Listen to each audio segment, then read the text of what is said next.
Il fait un travail phénoménal.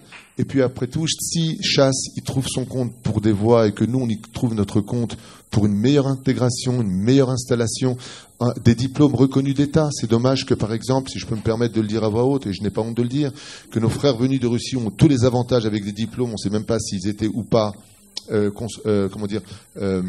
validés. Ils ont eu les meilleurs postes dans les hôpitaux en ce qui concerne la médecine, les meilleurs postes dans high-tech. Pourquoi ? Eh bien parce qu'ils ont su se montrer, s'affirmer et s'unir à travers un parti ou à travers autre chose. Comme je l'ai dit tout à l'heure, un parti, c'est bien ou pas bien, en tout cas lui il est à la place qui va décider pour toi de ton avenir. Donc c'est quand même très important, et je finirai juste avec ça, d'encourager les Français de mettre à s'unir encore plus et de dire au pays d'Israël, à l'État d'Israël, on existe, on a juste commis l'erreur d'être transparent. Aujourd'hui vous allez nous voir, pas simplement à travers les élections, mais nous voir bémettre par rapport à tout ce qu'on peut apporter en tant que juif de France qui s'intègre en Israël. La seule chose que j'aimerais finir pour répondre à cette question, c'est un avis personnel, c'est que quand on veut réussir dans un pays, alors il faut devenir le pays. Et j'écoutais tout à l'heure ce qui avait été un peu dit, à travers tout ce qui a été conté et raconté, et Baruch Hashem, Shtava, Vetele Shmolad, quand nos enfants, vous parlez tout à l'heure des enfants, eh bien, eux ils ne comprennent pas du tout. Moi j'ai, grâce à Dieu, 4 enfants, que Dieu les bénisse, même 5, on va l'oméchaner, c'est un long sujet. Ils sont nés en Israël, dans le même hôpital, ils ont grandi, parlent tous le français pratiquement, ils ont grandi dans des systèmes israéliens et ils ne comprennent pas les problèmes que nous on rencontre du tout. Ils travaillent, il n'y en a pas un qui est au chômage, il n'y en a pas un qui se pose la question comment je vais vivre demain, ils ont déjà acheté leur appartement pour certains, ils ont leur voiture, ils sont dans le système israélien. Et j'aimerais m'adresser à vous tous ici présents, en tout cas ceux qui nous écoutent, ceux qui sont Olim Khadashim, n'hésitez pas, même si vous vous trompez dans votre langage, à dire simplement Shalom et Toda, de devenir très vite israélien, parce que le système israélien va extrêmement vite et n'a pas le temps d'attendre ceux qui n'ont pas l'intention de monter dans le train. Mamash, n'hésitez pas, parce que c'est un pays qui marche de façon extraordinaire, et je peux vous affirmer que chaque juif de France a sa place, et si elle ne l'a pas, en tout cas aujourd'hui, avec cette merveilleuse équipe que nous avons, on est souvent en réunion, on est souvent au téléphone, on est souvent réunis, eh bien on fera tout pour créer une réchette, que ce soit dans l'éducation, dans le système, bien entendu, qui est le plus grand tracas professionnel en Eretz Israël, pour justement vous donner une facilité beaucoup plus grande d'atterrir en Israël dans de meilleures conditions, si Dieu veut. Merci, Rav Pluto. Chazak. Rav Ben Chetrit. Alors, on en était où? Les élections, c'est fait, c'est une mitzvah, presque pas. La deuxième, c'était l'éducation. Et là, on en est à la communauté et au système. Est-ce que on va pas être trop communautaire? Est-ce qu'on va pas être un ghetto de Français? Alors, juste, parce que j'ai compris, maintenant il faut revenir toujours aux questions d'avant. On peut. J'ai pas dit que c'était pas une mitzvah. J'ai dit que c'était du bon sens d'aller voter. Maintenant que de donner un caractère mitzvah. Dans la l'homme douce de la mitzvah, j'ai juste dit ça. Ok, après on a parlé d'éducation, un petit mot sur l'éducation. L'éducation, c'est déjà fait. Voilà. Et au niveau de la ghettoisation, j'arrive pas très bien à comprendre la question, parce que, par exemple, les juifs américains, oui, ils ont leurs schools, leurs écoles, ils fonctionnent. Oui. Les juifs anglais, ils ont leur système. Tout comme les juifs russes, il y a eu Chouvou qui a été créé spécialement pour eux. Je pense pas que le fait d'avoir des valeurs intrinsèques à une identité empêche le fait de rentrer dans le pays. Et voilà, vous avez compris la question du coup, puisque vous avez répondu parfaitement. Voilà. Donc j'ai fini là. Non, vous pouvez. Il y a le téléphone, il sonne. Bon. Alors donc. Ils n'ont pas kiffé l'émission, les rabbins, je dis tout de suite. Non, au contraire. Mais l'idée seulement de dire que cette logique de ghettoisation, d'aller prendre à l'inverse. C'est-à-dire que ce que nous, on peut apporter, ce qu'on peut apporter, bien sûr, on profite, d'accord, on a les falafels, on a plein de choses à profiter. Mais ce que nous, on peut apporter aussi, en tant que Français, c'est bien. C'est bien d'avoir cette approche-là. Comme il y a beaucoup, ils font des salons, ils font des choses qui se font dans l'esprit français. Et c'est bien, c'est un apport. Maintenant, de dire que ça va nous enfermer parce qu'on va être dans une école française, je crois pas. Je crois comme c'est une jonction. C'est une jonction, c'est un passage. Ouais, comme j'ai dit, malheureusement, des fois, quand je parle avec les gens et tout, je les vois perdus, ils sont là, perdus. Et moi, je pense à mes parents en 62, comment ils étaient en France, d'accord? C'était monsieur de la Brière à la place de Mahmoud Bouloud. Donc, c'était compliqué, d'accord? Mais eux, ils ont un peu payé le prix D'accord. Nous, on est rentrés avec Mauriac et Balzac, et eux, ils croyaient que c'était des sauces. D'accord. Donc, on est rentrés. Mais il y avait une génération qui a été le passage. C'est un peu pareil. C'est-à-dire que cette génération-là, qu'il faut accompagner, parce que, pour que ça se passe le mieux possible, parce que c'est pas simple, je vous dis, d'Alia Boeing et des gens qui devaient faire 6 mois en France et qui restent 15 ans et qui voient pas leurs enfants grandir, des gens qui rentrent dans la mentalité, les parents et les autres non, des fois la femme elle s'intègre, le mari non, des enfants qui retournent en France parce qu'ils n'ont pas supporté l'Alia, la moitié de la famille qui est ici. Il y a tellement de cas de figure, parce que là on est tous en train de rigoler, mais il y a tellement de cas de figure qui sont traumatisants. Moi-même j'ai pris le téléphone des fois pour dire à un gars, écoute, où tu ramènes, où tu viens vivre ici, où tu ramènes ta famille en France, ça suffit. Tu peux pas faire ce jeu-là tout seul à Évreux avec la secrétaire et ta femme elle est ici avec 5 enfants. À la limite je l'ai maudit, mais il a accepté. J'ai vu le pouvoir de conviction de la malédiction et il est venu. Mais c'est des dizaines de cas, des cas où des fois ça se passe mal parce que justement. Mais si Baruch Hashem, les gens ont l'intelligence d'aller voir leur rabbanim et qui vont les accompagner par des conseils, au lieu de sortir. Moi, je vous dis, à l'époque, j'avais été voir Rav Mordechai Eliyahu, et je lui avais demandé, à l'époque, quand il y avait une grosse aliyah, à l'époque des attentats, j'écoutais Rav, tous les jours, il nous demande les Français, on part ou on part pas? Tous les jours. C'était pas genre une fois par semaine, c'est tous les jours, chaque cours, c'était Rav, on part ou on part pas? J'étais le voir. Écoutez ce qu'il m'a répondu. La réponse de Rav Mordechai Eliyahu. D'accord? C'est un très grand tzaddik, un très grand chacham. Oui. Il m'a dit, dis-leur, je sais pas comment si tu pourras laisser ça dans l'émission, il m'a dit, dis-leur de ne pas écouter la sournoute. Il m'a dit, dis-leur, si on leur attribue d'aller à Cholon ou à Baha, dis-leur qu'ils ne doivent pas écouter et qu'ils doivent venir en communauté avec leur Rav. Ouais. Donc le Rav Mordechai, il n'a pas eu peur de la ghettoisation, d'accord? Qui viennent avec leur Rav, ils demandent à la sournoute d'avoir 15 ou 20 appartements dans le même quartier, et qui forment vite leur synagogue, qui fassent la chose, parce que c'est ça qui nous a tenus. Bon, mon père, Zichron Libracha, il m'avait raconté que quand ils ont fait l'Alia, en 62, ils sont arrivés, ils ont mis à Nazareth. Ouais, bon. Et mon père, qui était tailleur, ils l'ont emmené à Haïfa pour aller vider des bateaux. Quand il a dit qu'ils étaient tailleurs, il a dit non, toi t'es... Après, ils ont emmené pour casser des cailloux sur les routes. Vraiment Baruch Hashem, une très belle ambition. Et mon père, il a dit, il a attrapé le gars du Moshav ou je sais pas quoi, il a dit, écoute, nous, on est religieux, on a des Sefer Torah, on veut faire une prière, on veut faire la synagogue. Il dit, il n'y a pas de prière. On n'a pas de salle, ils lui ont dit. Mon père, il a dit, ok, c'est normal. Le petit séfarade qui dit rien. Qu'est-ce qu'il a fait le soir? Il a essayé de casser la porte. Il a mis les chaises, il a mis le Sefer Torah. Le lendemain, 5h, il a réveillé tout le monde, prière. Le gars, il est venu. Il a dit, mais qu'est-ce qui se passe ici? Il a dit, mais tu rigoles quoi? Tu rigoles qu'on est venu en Israël et qu'on va pas faire minyan. Tu es en rêve. Ouais. Alors c'est cette logique-là qu'il faut avoir un peu cette route pas, comme il a dit, de s'imposer en tant que Français, de dire on a des droits, on a des possibilités, on a des capacités, Mais moi je vous dis à l'époque, je travaillais avec des rabbanim en Israël, en France, pour dire que nous, on doit faire des galas pour aider les Avrechim en Israël. Parce qu'on ramasse de l'argent pour aider des yeshivot israéliennes, et on a des Français, des pauvres qui étudient la journée, qui n'ont pas de quoi finir le mois. J'ai dit que nous, on se mobilise en tant que Français pour aider les Français. C'est pas grave, comme les Américains, ils vont ramasser des sommes incroyables.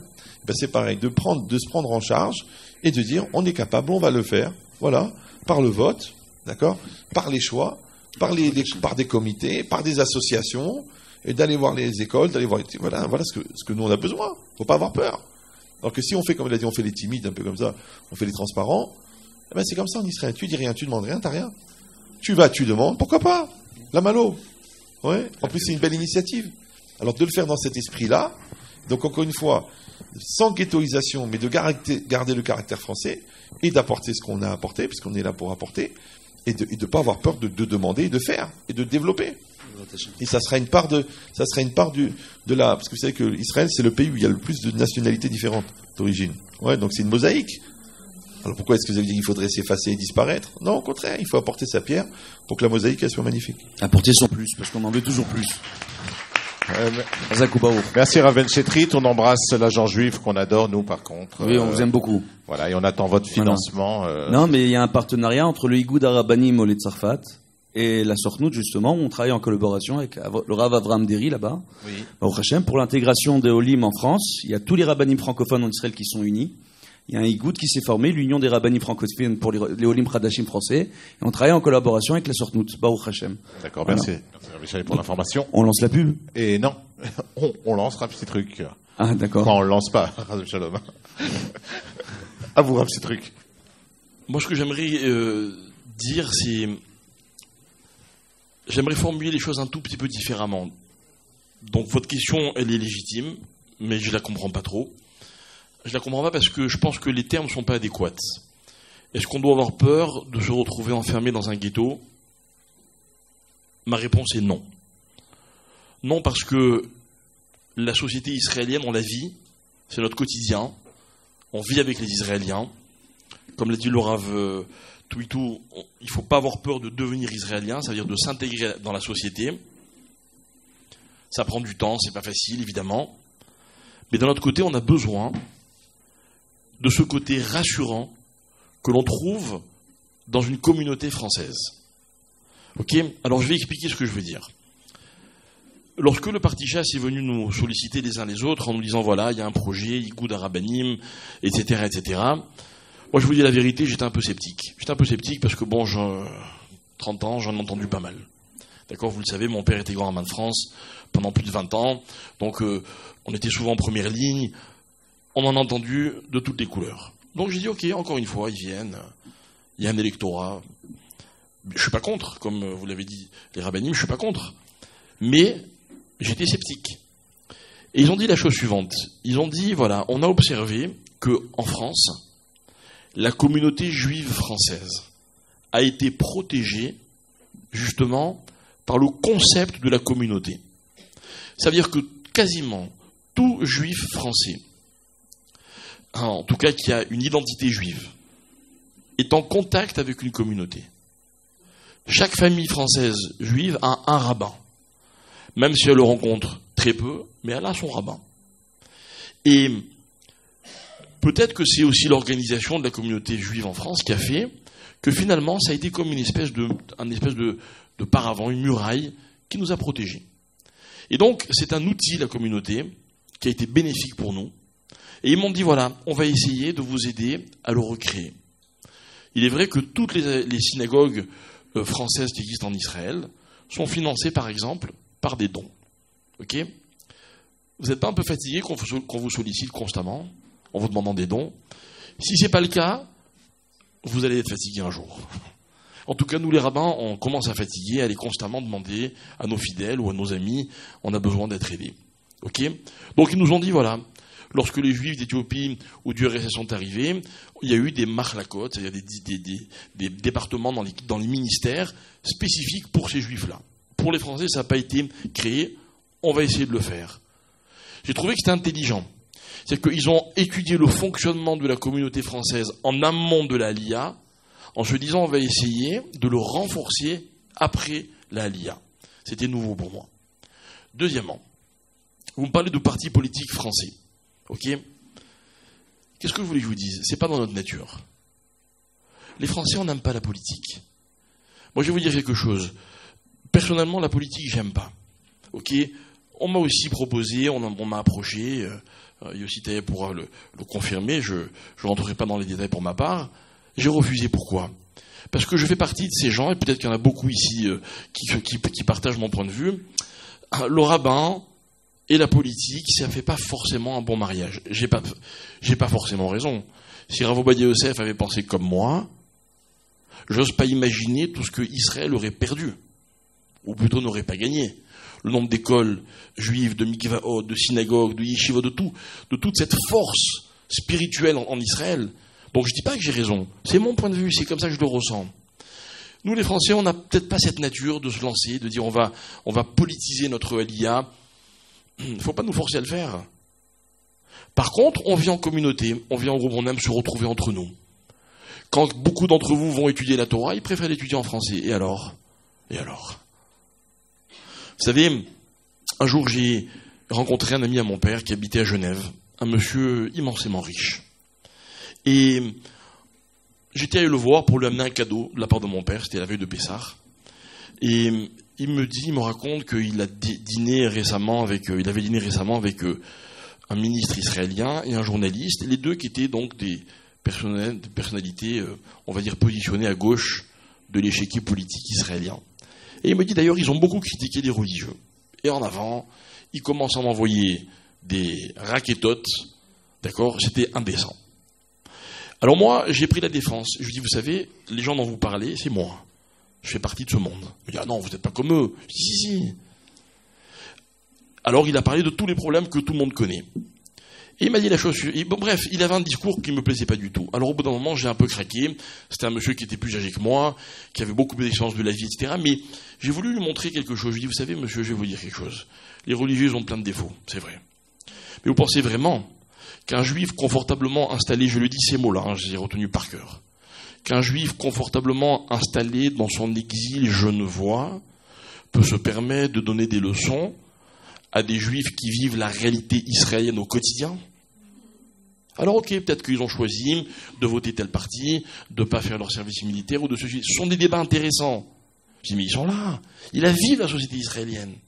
Si moi je suis dans une Israël francophone, ça fait de moi quelqu'un qui est moins israélien que les autres? Franchement. Ça me rassure, j'en ai besoin. J'ai trop vu, depuis que je suis en Israël, de Français arrivant en Israël en se disant « je veux m'intégrer à fond, je veux plus fréquenter les Français ». Revenir après quelques années dans un état pitoyable.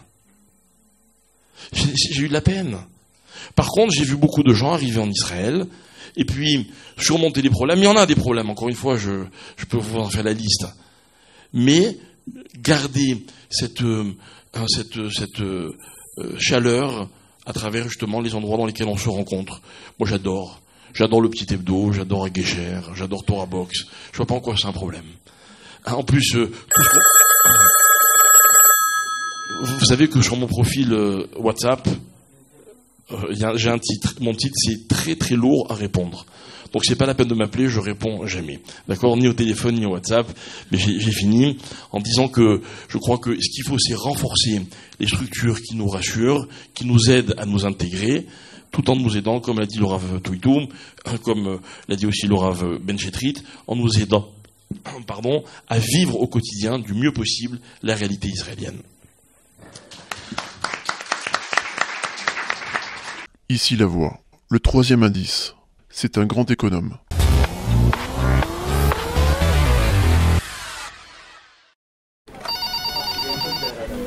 Anatel, bonjour. Bonjour, c'est encore moi. Oui, Nicole, comment allez-vous? Vous avez réussi à changer les piles de la télécommande? Oui, la télécommande marche, ça va. Mais il y a un autre problème, c'est le chauffage que je n'arrive pas à faire fonctionner. Parce que tout est en hébreu. D'accord, ok. Alors vous allez prendre la télécommande du Masgan. Anatel, éternellement à votre écoute. Et tant mieux si ça vous fait chaud au cœur. Anatel, téléphonie fixe, mobile, télévision, internet et solutions professionnelles. Oui, bonjour, ça serait pour commander un livre de Torah. Alors, vous aimez? Le livreur de Torah? Ne cherchez pas. C'est lui le plus rapide. Roland, le président sur la ligne. Mais je peux pas, je suis sur Israël Torah. On n'interrompt pas quelqu'un qui est sur Israël Torah. Enfin, sauf ici. Oui, monsieur le président. Juste une question, vous connaissez Israël Torah?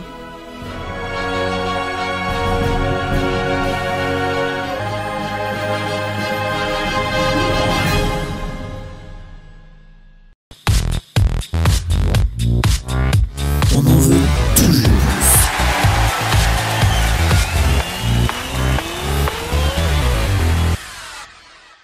J'ai honte de présenter cette émission. J'ai honte. C'était magnifique. Le chanteur était avec moi à la yeshiva. Ouais. Tu peux nous la remettre? Alors, Bezrat Hashem. Non, tu peux pas. Ah, il y a notre ministre qui arrive. Et ça, si tu mets ça avant le ministre, toi, Findus. Bravo.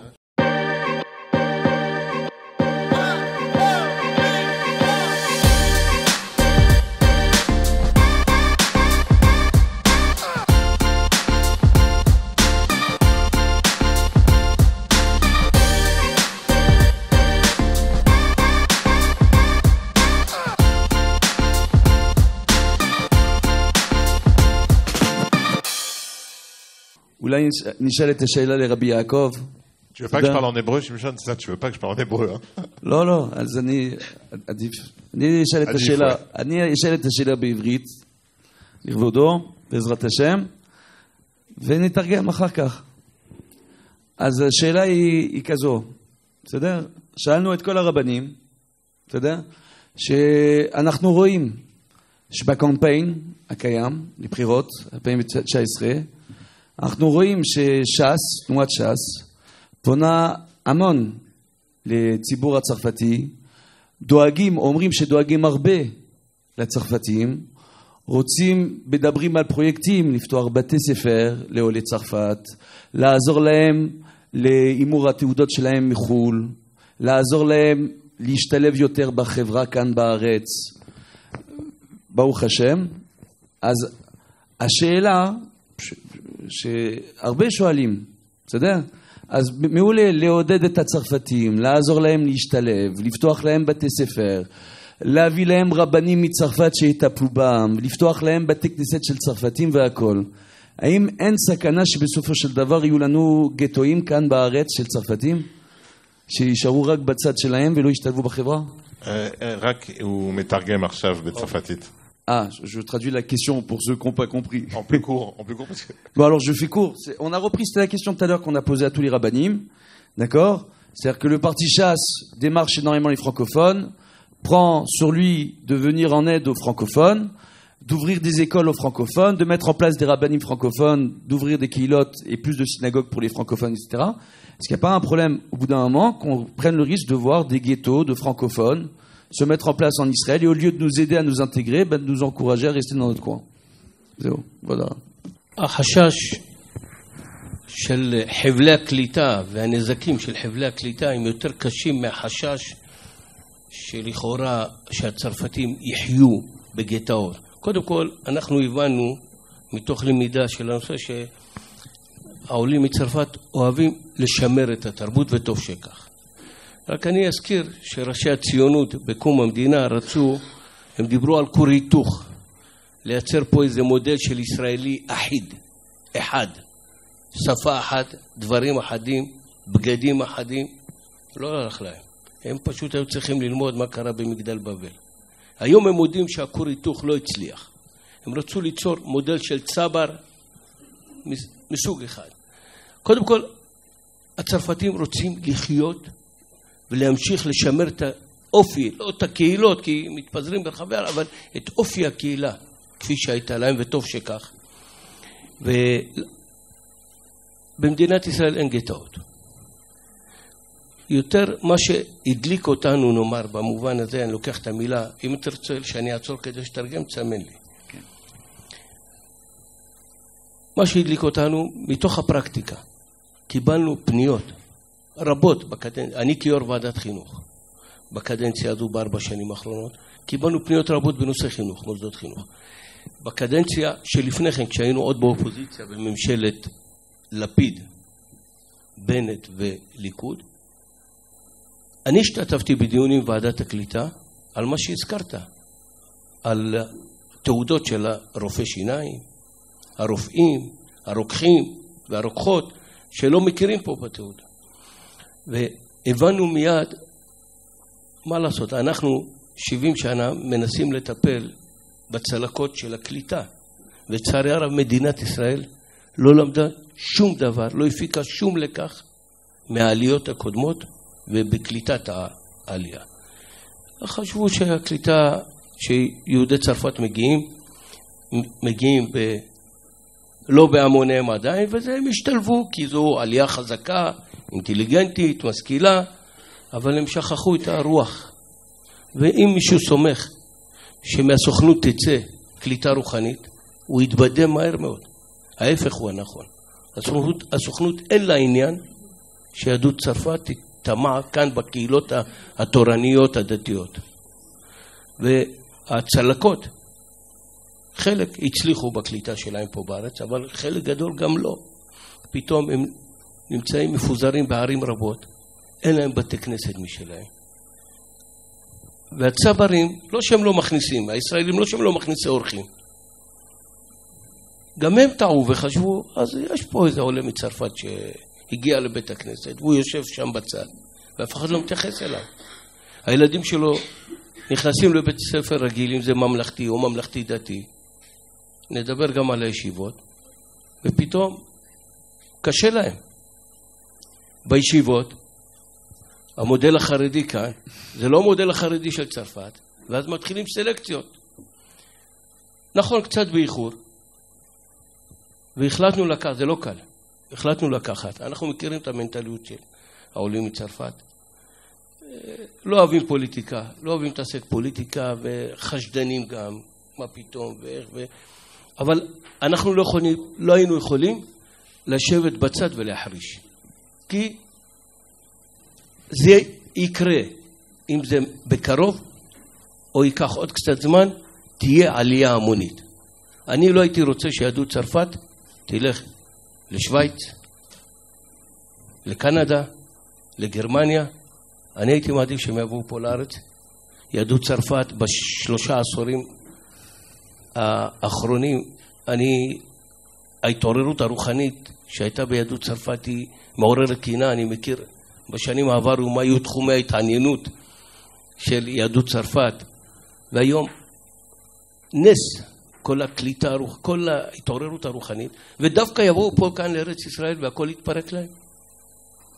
וזה לא קל, ולקחנו את המשימה הזו, ואמר יושב ראש המפלגה שלנו, הרב אריה דרעי, מי שלא מדבר רוסית, קשה לו להסתדר במשרד הקליטה. Faut que tu te rappelles de tout, hein. Oui. Mot à mot, on veut tout. On va traduire un petit peu, Bezrat Hashem, Bezrat Hashem. En résumant un peu, mais on va Bezrat Hashem. Tout simplement, on voit ce qu'explique le Chaver Knesset ici, le député, Rabbi Yaakov Mergui. C'est tout simplement, c'est qu'à la base, quand l'État d'Israël a été fondé, l'État d'Israël a voulu fonder l'État sur un modèle israélien qui parle une seule langue, l'hébreu, avec une seule mentalité, la mentalité israélienne. Et ils n'ont pas pris en compte que, en réalité, avec ce modèle-là, qui est un modèle politique plus ou moins, d'accord, un idéal politique, tout simplement, ils n'ont pas pris en compte qu'il allait y avoir des Juifs qui allaient venir des 4 coins du monde, avec des mentalités différentes, avec des façons de penser différentes. Et ils n'ont pas réfléchi que les gens allaient s'organiser en communauté, quoi qu'il arrive. Donc il y a toujours eu un système de communauté. Il y a les synagogues des Syriens, les synagogues des Irakiens, les synagogues des Ashkénazes de Lituanie, ou les Roumains, etc., etc. Ils sont organisés en communauté. Donc, et à la finale, ils ont tous réussi à former un seul et bel État. C'est un des miracles de la terre d'Israël. D'ailleurs, en géopolitique, je ne vais pas rentrer dedans parce qu'on n'en a pas parlé, mais on dit que c'est un véritable miracle. Tous les professeurs de géopolitique à travers le monde expliquent que la création de l'État d'Israël et l'existence jusqu'à aujourd'hui de l'État d'Israël défient toutes les lois de la géopolitique sur ces différences-là de mentalité et le fait qu'il y ait des gens qui soient venus des 4 coins du monde dans ce pays. Donc de ce fait, et le problème qu'il y a, c'est que le Chaver Knesset, lui aujourd'hui, c'est un des responsables de la Vadat Rinur. Donc tous les problèmes face d'éducation en Israël passent par lui et d'autres députés, d'accord ? Où lui, il est là-bas, il siège à la tête de cette Vahada, en ce moment même, à la Knesset. Et tout ce qu'il explique, c'est qu'il explique que par rapport aux problèmes d'éducation, il s'est assis pour parler des problèmes d'intégration. Et ils ont vu ces problèmes-là, donc qu'on voit avec les Français et d'autres Olim Khadashim, ils en ont parlé, ils en ont déjà parlé. Déjà à l'époque, quand il y avait le problème d'Alia avec les Éthiopiens, c'est le parti Shas et le Rav Ovadia Yosef qui étaient venus, qui sont intervenus. Le Rav Ovadia Yosef qui avait parlé, parce que certains ne voulaient pas reconnaître le judaïsme des Éthiopiens, qui a dit on va mettre en place des systèmes de conversion, etc. C'est Shas qui s'en était occupé. De la même façon, ils voient le problème. Ils connaissent bien la Alia française. Les Français, on n'aime pas la politique. Les Français, on est suspicieux. Les Français, on prend rien pour argent comptant. D'accord ? Et on aime bien rester dans notre coin, entre guillemets. Et on prend pas trop parti. Maintenant, c'est un peu dommage parce que l'État d'Israël, avec toutes les erreurs qu'ils ont fait dans les Aliot, la Alia de Tunisie, quand elle est arrivée, qu'on leur a dit, vous allez dans les tentes à Beersheba, que mes grands-parents, ils sont venus, directement, ils ont pris leurs valises, ils sont partis à Belleville. D'accord, de Beersheba. Ils sont arrivés de Tunisie, ils sont arrivés à Beersheba, ils ont vu la tente, ils ont dit, viens, on va à Belleville. D'accord? Que mon grand-père, qui était Dayan en Tunisie, il est arrivé, il a vu les problèmes de cache-route en Israël, il est parti en France. termine, Bezrat Hashem. Il termine, Bezrat Hashem. Je traduis, je fais que traduire, avec l'aide de Dieu. Et on voit tout simplement, par rapport à tous ces points-là, qu'il y a un véritable besoin aujourd'hui de s'occuper de la Aliyah en général, et de la Aliyah des francophones en particulier, parce qu'on n'aimerait pas, en tout cas le parti Shas, Rabbi Yaakov Bergin n'aimerait pas voir le judaïsme de France aujourd'hui, parce qu'on le sait d'un moment à l'autre, il va falloir que les Juifs de France montent en Israël de façon massive, parce que plus les années passent et plus on voit les situations difficiles en Europe et en France, en particulier pour la communauté juive, et il ne faudrait pas que cette communauté-là fasse son aliyah, entre guillemets, aux États-Unis ou à Genève ou au Canada ou ailleurs, mais qu'au contraire, qu'on les aide à s'organiser ici, en communauté, en Israël, pour mieux les aider, justement en communauté, en leur donnant cette force, et en faisant en sorte qu'ils arrivent ici pour apporter leur plus, Bezrat Hashem, pour renforcer la terre d'Israël, la Torah d'Israël, et les aider, eux, à mieux s'intégrer en Israël. Rav Tuitou, une petite question en français et en hébreu à notre député et ministre. ראשית כל, בגלל מרן, זכר צדיק וקדוש לברכה, שכעטרת ראשינו ותפארתנו הקים את הדגל הספרדי, ודבר שני, מפני שהמפלגה היחידה שבעיניי בעצם עושה את הנצרך לדת ולמסורת בארץ, זה תנועת ש"ס. מצד שני, תמיד לפני הבחירות שמענו הרבה הבטחות, ואני נתקעתי בזה כמה פעמים, כולל תנועת ש"ס, ורציתי לדעת היום בעצם מה השתנה ממה שכבר היה. הרבה שמענו הבטחות, זה אפילו, הייתי אומר, שיטת פוליטיקאית, ממש להבטיח הון תועפות, ולאחר מכן כבר לא רואים כלום, פתאום מחסומים, פתאום לא קיבלנו, פתאום הדברים לא מסתדרים, כאשר היום אפשר לומר שכבר ברוך השם בארץ, רוב הצרפתים, ומקווה שכולם יגיעו למצב של להתייחד ולתת דגל תורה לתנועת ש"ס, כמו שאחד שאל אותי לא מזמן, למה לבחור בש"ס? אמרתי, אני לא בוחר בש"ס, אני בוחר בתורה, בתורה של ש"ס. אני מודה לך על השאלה, אני חושב שהשאלה מתבקשת. אני אענה בבדיחה ברשותכם, קצת כדי לחייך. יש בדיחה על הבחירות, פעם היו מדביקים הודעות על הקירות, וכל מפלגה עושה את התמונה, את האותיות. אז היו אומרים, לפני הבחירות הקירות מדברות אליך. אחרי הבחירות אתה מדבר אל הקיר. אבל אני אומר לך, פשוט, וקרה במערכה הזו, קרו כמה דברים טובים. קודם כל, שהרב הגאון, הדיין, הרב אברהם דרעי לקח את המשימה הזו לידיים, ועם האנרגיות, אני זכיתי לשמש את אביו, הייתי ראש המועצה הדתית בבאר שבע. חשבתי בכוונה אתה מזכיר את באר שבע בעלייה. כשנבחר הרב הגאון, אב בית הדין של באר שבע, הרב יהודה דרעי, ואני רואה את האנרגיות של הבן, קברו על האב והקצב והמסירות. אז קודם כל, אם יש חשש שאנחנו נרפה מהסוגיה של יהדות צרפת, הסירו דאגה מלבכם. אבל האמת היא, ולמה אני כאן היום? למה אני בכלל מתחבר מתחילת המסע הזה, בנוסף לתפקידים הרבים שיש לי ואין לי הרבה זמן. אני אשתי עכשיו, יחד עם הילדים נמצאים בממד. אני גר קרוב לגבול, 20 קילומטר אווירי, מושב ליד עזה, והחלטתי בכל זאת לבוא. אני מתחילת המסע של רבי אברהם, אני מחויב למה. הייתי שר דתות בין 2009 ל-2013. הצלחנו, עשינו והצלחנו עם יהדות אתיופיה, שזו עלייה חלשה, קשה, אין מה להשוות בין החוזק האינטלקטואלי, אתה בלי לפגוע באף אחד, פשוט כל אחד מאיפה שהוא בא. יהדות צרפת שחזקה ובאה עם מטען תרבותי, רוחני, חזק וגדול, עשינו במשרד הדתות.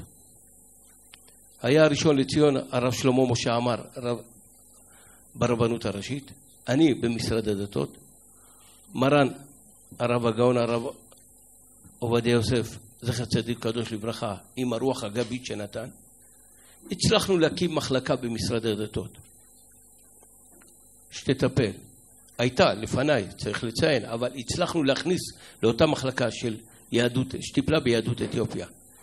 הכנסנו מסלול מיוחד הסוכנות היהודית בלחץ פוליטי של מפלגת העבודה הכניסה ב-2003 100 משרות של קייסים אתיופים. מה זה 100 קייסים אתיופים?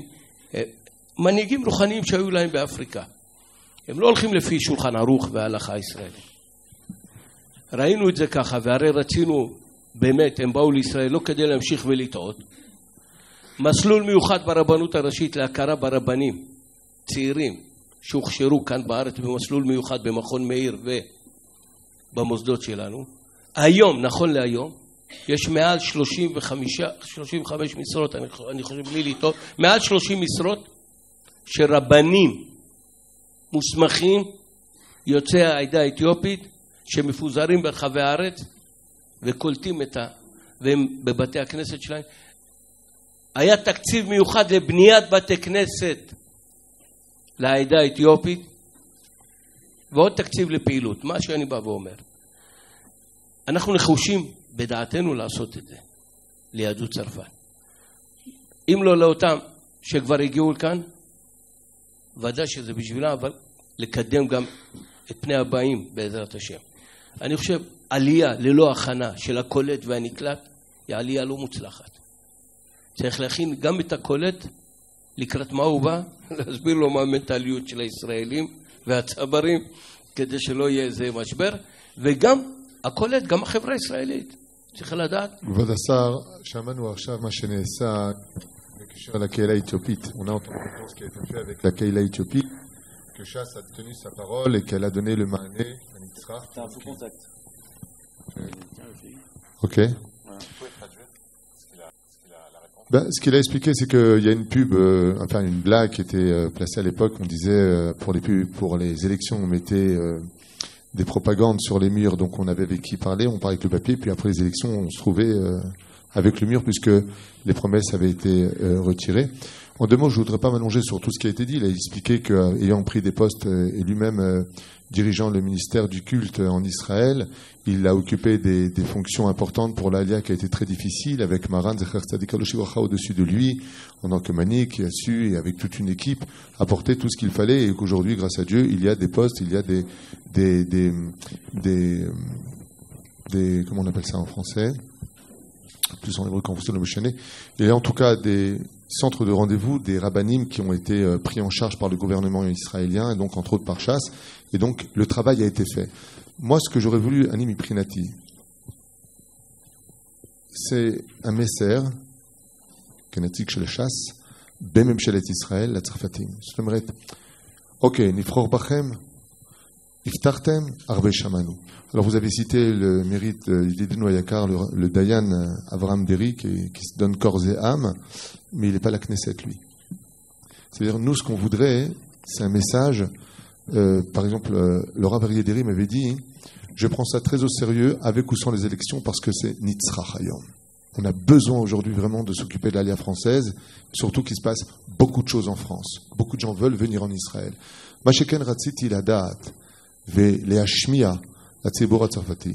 Ce que j'aurais voulu vraiment entendre et faire entendre aux oreilles de la communauté française en Israël, c'est quelles sont les garanties que nous avons que BMET, vous allez vraiment vous occuper de nous après les élections, parce que c'est une question qui m'est constamment posée. Politique, on connaît, mais qui remet la politique? Mochlim akol, afilou imma shelcha kacha amru li tzarfatim, akol azov shtuyot, ורציתי, אני עניתי כבר להם מה שאני חושב, אבל רציתי לשמוע מכבודו בשתי משפטים. אני חושב שהמשפט, התשובה צריכה להיות ככה. אני חושב שמה שאמר יושב ראש המפלגה הרב אריה דרעי בכנס באשדוד על משרד הקליטה, מי ששמע, שהגיע הזמן שהשפה המדוברת במשרד הקליטה תעבור מרוסית לצרפתית, זה שהוא הכריז שש"ס תדרוש, כמובן תלוי גם בגודל שיהיה אחרי הבחירות, תדרוש את משרד הקליטה, זה לא מובן מאליו, כי בכל זאת זה לא תחומים שעסקנו בהם מסורתית, אנחנו תמיד חינוך, חינוך, חינוך, חינוך ולתת, ומשרד הפנים, ובכל זאת עומד קבל עם ועדה ואומר, אנחנו נדרוש שליטה במשרד הקליטה, זו התחייבות. הוא לא אמר את זה בפורום סגור שיכול להתכחש על זה. הוא עמד, למה? חסר נושאים אחרים שיכולים להביא היום כולנו יודעים במדיה, במסר קטן במדיה, אתה יכול מיד לשנות את מפת המנדטים בסקרים. ובכל זאת אמרתי, ואני אומר לכם גם בשיחות פנימיות, תראה, כשהוא קרא לי ואמר לי, אני רוצה שתעמוד לימינו של רבי אברהם. גם אני הרמתי גבה בהתחלה. אמרתי, אני מכיר את הצרפתים, קשה להניע אותם לפוליטיקה.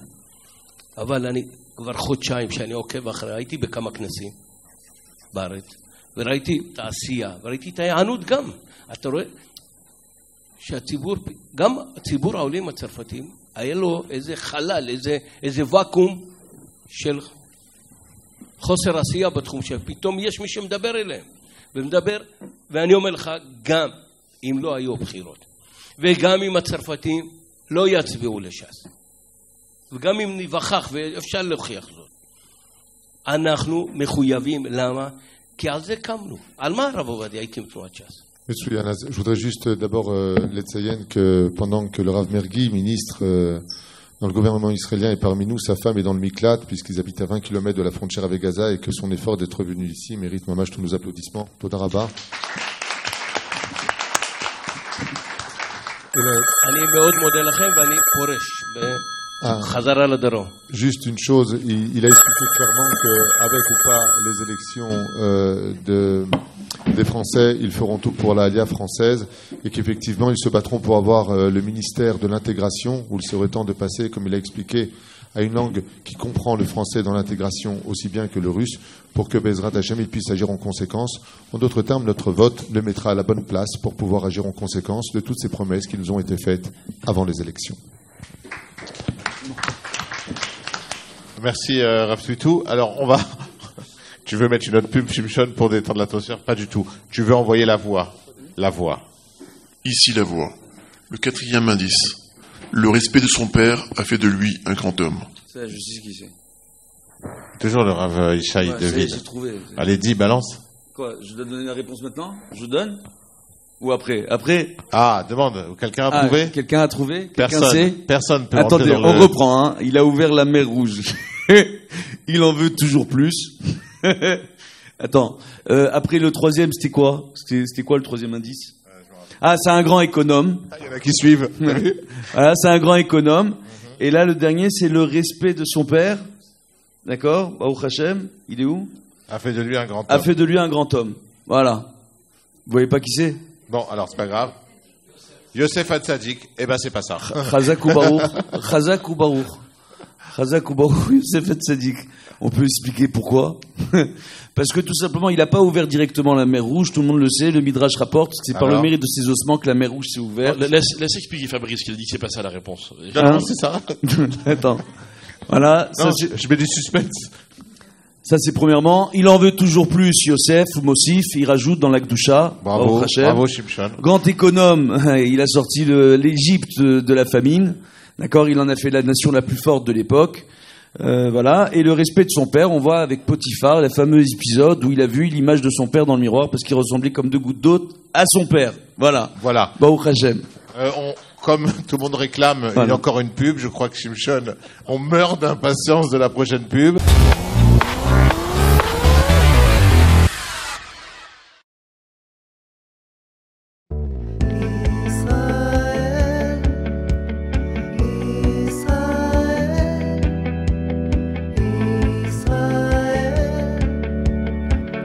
On se sent bien, fraîcheur de vie. Israël Torah, Torah au goût très frais. Israël Torah, on aime bien. Israël Torah, on se sent bien. Greg, il faut sortir, il y a le feu. Mais je peux pas, je suis sur Israël Torah. On n'interrompt pas quelqu'un qui est sur Israël Torah. Enfin, sauf ici.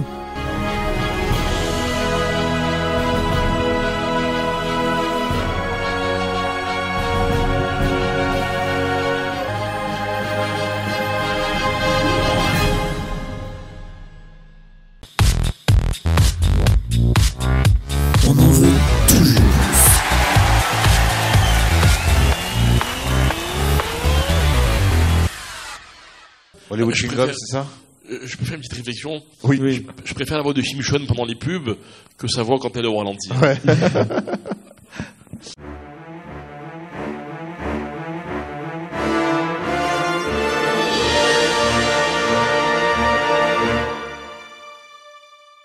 Alors, pour finir cette émission, un petit mot, Yossi Tayeb, pour clôturer cette émission avec nos rabbinim. Je vais essayer d'être bref. J'aimerais reprendre la dernière question, puisqu'on a pris l'habitude de reprendre la dernière. Donc, au niveau des communautés. Toujours en décalage. Je rappelle que c'est moi qui ai lancé le. Mais je pense qu'il va falloir. Je vais essayer de répondre à la question sur le point personnel. Je suis même monté en Israël en 1996. Et celui qui a connu en Israël il y a 25 ans, il n'y avait pas trop de communautés francophones. Et donc j'ai eu un parcours qui a été un parcours un peu, si on peut le déterminer, le parcours du combattant. Combattant, comme le dit le terme, combattant, point barre. J'ai été faire mon armée à Givati, dans une unité d'élite qui s'appelle le Palchik. Et par la suite, après mon service militaire, je suis rentré à l'Yeshiva de Mir. Et après la Yeshiva de Mir, je me suis marié. J'ai fait un parcours rabbinique chez Rabban Dechaliaou où j'ai reçu ma smicha. Je redescends en France, à Toulouse, pour prendre des fonctions de rabbinat. Et je reviens par la suite ici en Israël, justement, pour prendre des fonctions à la Fondation Wolfson, donc dans une section francophone, pour justement aider les Olim de France, que ce soit sur l'éducation, les communautés, entre autres, des clubs d'adolescents, etc.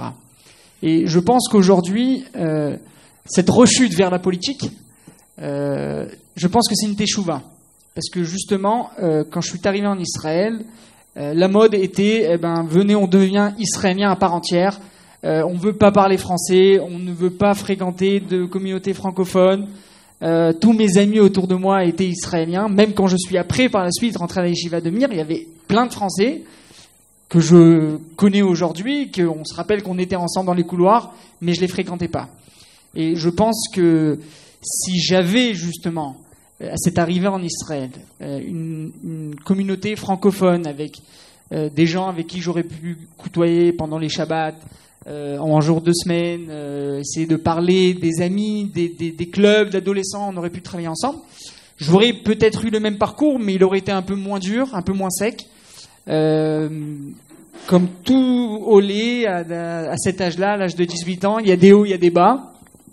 Et je pense que justement cette création d'essayer de mettre en place des communautés, qu'elles soient existantes ou d'en faire de nouvelles, je pense que non, ça ne crée pas de ghetto, mais bien au contraire. C'est justement créer un nid pour essayer d'en faire un cocon, justement pour préserver ces valeurs, et essayer de nous faire grandir pour pouvoir justement s'intégrer par la suite dans la société israélienne, mais d'une manière un peu plus douce et moins sec, sans avoir à vivre le parcours du combattant, justement. Alors, merci Yossi. Je croyais que tu allais reprendre la question de Rav Twitou. Qu'est-ce qui nous garantit? Merci. Ah, tu l'as senti. Qu'est-ce qui nous garantit que les promesses qui vont être faites et qui sont en train d'être faites pendant la campagne vont être tenues par le parti chasse et pêche? D'abord, je vais essayer de rejoindre ce qu'a dit le Rav Margui, le député. Il y a de ça 4 semaines, quand j'ai rencontré le Rav Arideri, je lui ai dit, écoute, c'est très très simple, tu vas amener des lectorats français, pourquoi ne pas proposer de prendre le ministère d'Aklita? Je pense que c'est la première chose. Et il m'a dit, écoute, quand moi je donne des promesses, toi après, on parlait même pas encore que je devais pas être député, hein. Il m'a dit, vous me proposez des propositions, elles sont très bonnes, mais vous repartez chez vous, et c'est moi qui reste à la Knesset en face de l'électorat.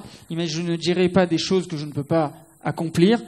3 semaines après, le lendemain de cette fameuse annonce à Ashdod, où il sort devant 400 personnes, devant les grands médias, qui par la suite justement lui ont porté beaucoup de problèmes en face d'autres députés au niveau de la Knesset, que ce soit Lieberman, que ce soit le Likoud, que ce soit Bennett. Il a reçu beaucoup de flèches sur cette annonce justement, et je l'ai appelé le lendemain. Je lui ai dit, mais qu'est-ce qui s'est passé pendant ces 3 semaines? Il m'a dit, écoute, quand tu m'as parlé de ça, j'y ai beaucoup réfléchi et j'ai créé un groupe qui est parti sur le terrain, qui a étudié qu'est-ce que le ministère de l'intégration avait entre ses mains, quelles étaient ses capacités, de quoi il était capable. Est-ce qu'il avait la possibilité justement de faire des partenariats entre d'autres ministères? Est-ce qu'il avait une force supérieure à d'autres? On sait très bien que si par exemple je prends l'exemple de l'emploi, le Misrad HaKlita ne peut pas régler le problème de l'emploi, ni des diplômes. C'est pas la peine de jeter du sable dans les yeux des gens. Mais par contre, oui, ce que ce groupe a réussi à faire, qu'il a mis en place, c'est qu'il y avait la possibilité au Misrad HaKlita, au ministère de l'intégration, de mettre en place une équipe qui fasse justement un partenariat en face du Misrad HaMishpatim, donc le ministère de la Justice, pour prendre en compte justement ces diplômes de personnes qui viennent de France, que ce soit au niveau des droits, au niveau de la médecine, etc., pour pouvoir justement reconnaître ces diplômes. Donc je pense qu'il a fait une étude profonde pendant ces 3 semaines, et c'est ce qu'il m'a dit. Il m'a dit, voilà, après 3 semaines d'études, je prends la décision de sortir et d'annoncer que je demanderai le Misrad HaKlita. Je tiens mes promesses, j'ai beaucoup réfléchi, je sors pas comme ça devant les médias, devant tout le monde. Nous aussi, hein, on t'enregistre, on te ressort la vidéo dans quelques mois. On m'enregistre aussi. Après les élections. Voilà, avant et après. Je pense que une des choses les plus importantes dans la Torah, et une chose à qui il faut faire très attention, c'est justement le problème du neder. Quelqu'un qui dit quelque chose et qui propose quelque chose, il faut qu'il tienne sa parole. Et c'est pour ça que je fais très attention tout au long de cette campagne. Quand on m'a parlé d'ouvrir d'écoles françaises, j'ai tout de suite relevé, j'ai dit non, on n'ouvre pas d'école française. J'ai mis les points sur les i, on ouvrira 8 de nouvelles écoles, on rentrera dans des écoles israéliennes, on mettra justement des groupes et un corps enseignant français en partenariat et en synchronisation avec les équipes israéliennes, mais il n'y aura pas d'école française dans l'idée de venir maintenant d'ouvrir une école française ou d'ouvrir une école américaine comme on l'aurait fait en France. Il y a le Rav Abdelchak et le Rav Yitzhak Cohen qui sont aidés actuellement et qui sont en train de lancer une école à Netanya. Cette école justement qu'ils sont en train de lancer à Netanya, c'est une école où moi-même je suis mêlé à l'inscription des enfants, et je peux dès demain vous donner les chiffres. Il y a aujourd'hui plus d'Israéliens que de Français qui viennent s'inscrire dans cette école, et je pense que justement c'est ce qui est beau dans ça. C'est-à-dire que si on arrive à 50% de Français et 50% d'Israéliens, on arrive justement à faire cette synchronisation. Je pense que c'est une chose merveilleuse. Je suis en train de créer en ce moment avec l'école Yavneh justement d'Ashdod, que j'ai signé en partenariat, pour justement apporter un plus et finir à des horaires qui, de l'autre côté, aux parents de pouvoir quitter ce souci principal en Israël, c'est qu'on finit le travail tard et que les enfants rentrent tôt. Il y a un décalage énorme. Je voudrais juste dire un mot, même si on ne m'a pas invité. Alors, si, on vous invitera à dire le mot de la fin, votre mot de la fin. Parce que j'ai un mariage, je dois partir. Mazal Tov. D'ailleurs, tout le monde est invité, hein, on y va tous après. Voilà. Je voudrais vraiment du fond du cœur vous dire combien pour moi, et je le dis aussi en son nom, parce qu'on se connaît bien et je sais qu'il pense pareil, et certainement au nom de tous ici présents. Mais en tout cas, je ne sais pas ce que ça donnera, mais kol hakavod à tout le monde. Parce que c'est la première fois depuis le Kamam Dina que les débats sur les Juifs de France, sur l'avenir des Juifs de France, sur les communautés françaises, sur l'intégration en Eretz Israël, sur la traduction des diplômes, sur l'éducation, sur tous les domaines, et surtout cet extraordinaire miracle qu'on a vécu où pour la première fois, il y a eu la réunion des rabbinim de France avec les rabbinim d'Eretz Israël qui se sont assis à la même table et qui avons négocié. Alors, la réussite, comme je le dis souvent, est entre les mains d'Hachem, mais par contre, de le faire, c'est entre nos mains. Notre travail a été fait, je vous souhaite beaucoup de chance. Amen. Merci Rav Twitou. L'adresse du mariage après? L'adresse pour le mariage après, où on doit vous rejoindre? Non, d'accord. Rav Sitruk, mot de la fin. Rabbi Yaakov Sitruk. Le mot de la fin. Alors le mot de la fin, la fin de l'émission, hein. C'est pas la fin du monde, c'est pas... Voilà. J'adore cette communauté française, francophone. Et elle vous adore aussi. C'est gentil. Il y a une énergie incroyable. J'ai entendu de mes propres oreilles dire que que l'Aliyah française était une Aliyah, sans doute l'Aliyah qui a apporté le plus en Israël. Je l'ai entendu de la bouche de Ariel Sharon, de Ehud Olmert, de Shimon Peres, de Binyamin Netanyahou. Je crois que j'ai oublié personne. En tout cas, des Rosh Memchala. Donc, je les encore une fois, pas à travers des médias, mais en face à face. Mais ils n'ont jamais compris ce qu'il fallait faire pour les aider à s'intégrer. Je l'ai entendu de Aryeh Deri Il me l'a expliqué avec des mots simples et des mots clairs. Et donc j'ai compris que cette personne avait enfin mis le doigt sur ce qui était important. Pourquoi je leur fais confiance ?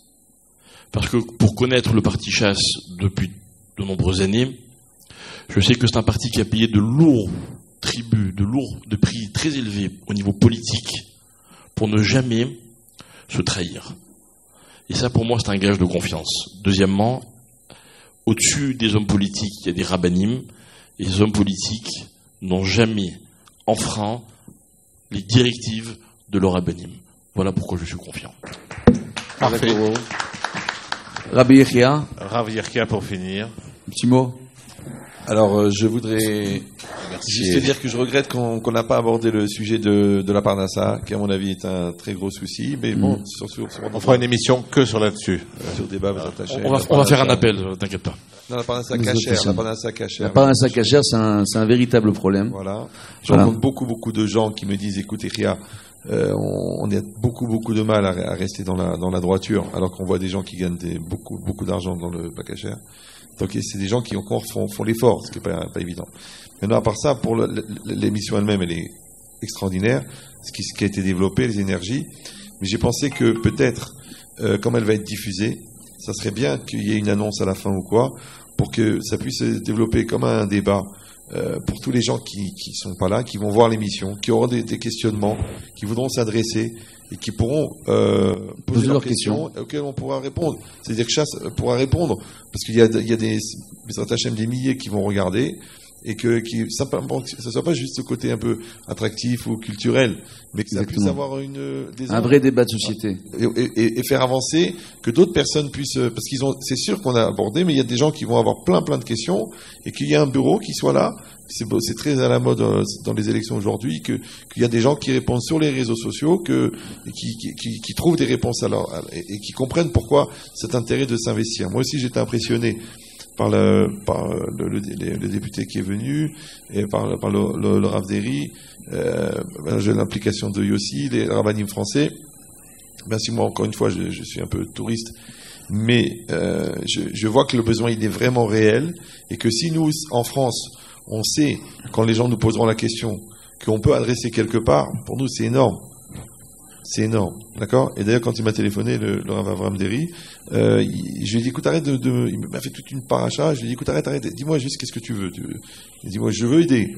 Dis-moi ce que tu veux, parce que j'ai senti qu'il y a une, j'ai eu côtoyé aussi des gens qui avaient des recherches comme ça, politiques et tout ça, mais là, j'ai senti qu'il y avait une recherche vraiment dans l'intérêt de la personne et dans l'intérêt de la communauté.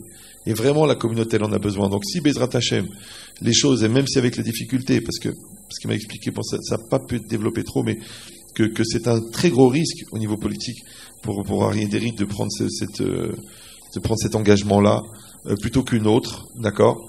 Et que c'est très compliqué, que même à l'intérieur même de Chasse, même des Israéliens ont dit, mais je comprends pas, qu'est-ce que vous avez avec les Français maintenant? Et qui quand même, lui, de se mettre à dos des gens de chez lui pour aller aider les Français parce qu'il a compris le Tzorer, c'est que nous aussi, on doit être, en tant que Français, on doit être reconnaissants et on doit aller dans le sens d'aider les gens qui veulent nous aider. Même si on est, comme on a dit, Rajdanim, un peu comme ça, mais d'aller dans le sens des gens qui veulent nous aider, parce que c'est une opportunité, et que quand ils vont arriver, si Dieu veut, les masses et tout ça, que la structure, elle est là. Parce que ça sert à rien d'ouvrir l'eau si la tuyauterie n'est pas là. Donc tout ce qui est en train d'être mis en place sur les années à venir, c'est ce qui va accueillir ces cohortes-là, pour que les gens, comme il a dit, ils n'aient pas ce parcours du combattant. Alors merci beaucoup Rav Ben Chetrit, merci beaucoup Rav Tutu, Rav Yaakov Sitruk, Yossi Tayeb. Maintenant Rav Yossi Tayeb, puisque on sait que tu as été à Smirhout à Toulouse et que tu étais Rav à Toulouse. Rav Ishaï, oui. On a une coutume, un minag, le mot de la fin. Ah encore? En 2 minutes. Ah on en veut toujours plus. Alors il y a un 5e mot de la fin, 5 sur nous. Bon Hachem. Alors avec l'aide de Dieu, je vais vous dire la vérité, ceux qui me connaissent, vous savez que je me suis jamais affiché avec qui que ce soit en matière de politique. Voilà. Depuis le nombre d'années où je m'occupe du Tzibour en Israël, etc., j'ai pas du tout l'habitude de le faire. Faut savoir que ma démarche à moi, elle est pas du tout politique. D'accord?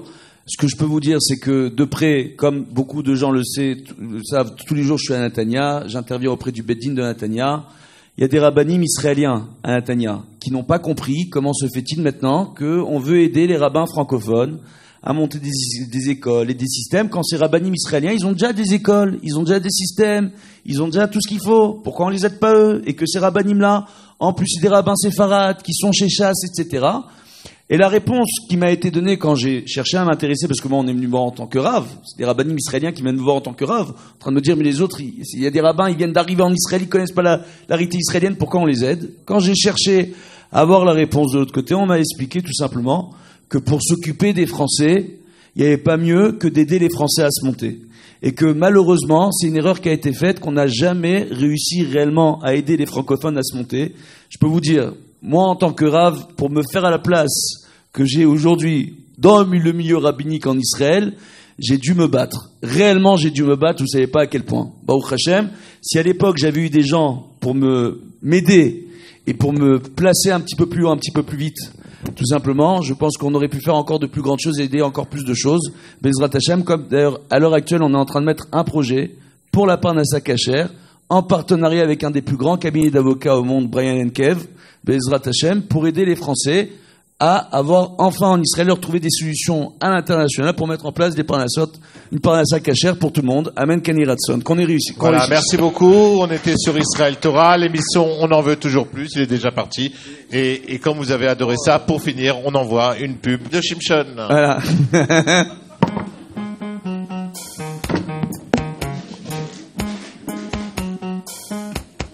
Quand je mange kasher, je ne peux avoir de réflexe malheureux. Il faut que je t'explique un peu mieux pourquoi être religieux. Quand je mange kasher, je me sens mieux. Réussir les examens de Dieu.